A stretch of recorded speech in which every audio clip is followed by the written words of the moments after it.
কিছু কিছু খাবারের টেস্ট কিন্তু তোমরা কখনোই ভুলতে পারবে না। ছোটবেলার একটা আবেগ বলতে পারো। ছোটবেলার আবেগের ভিতরে কুমড়ার ফুলের পিঠা কিন্তু কম না। যাই হোক, তোমাদের বুঝতে সমস্যা হলে তোমরা তো কুমড়াটা চেনো, তো কুমড়ারই ফুল হচ্ছে এটা।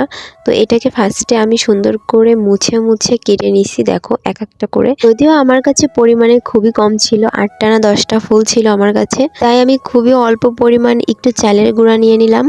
তার ভিতরে পরিমাণ মতো লবণ, হলুদ, ঝালের গুঁড়ো সবকিছু দিয়ে একটু জল দিলাম, দিয়ে একটু মিক্স করে নিলাম। তারপরে এই মিক্স করা চালের গুঁড়ার ভিতরে ফুলগুলো দিয়ে কিছু সময় রেখে দিব।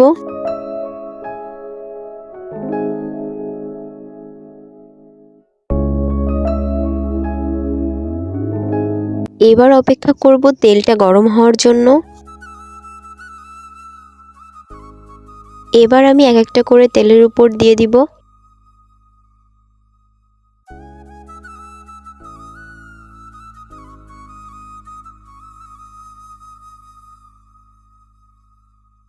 দেখো আমার কিন্তু ভাজা প্রায় কমপ্লিট, কত সুন্দর লাগতেছে তাই না?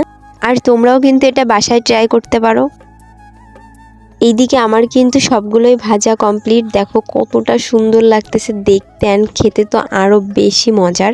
আমি যেহেতু সকাল সকাল বানাইছিলাম, তো ভাবলাম কি এটা দিয়েই সকালের ব্রেকফাস্টটা করে ফেলি। আর এর সাথে কিন্তু আরো একটা বেস্ট আইটেম ছিল, সেটা হচ্ছে আমার দিদির বানানো আমের আচার।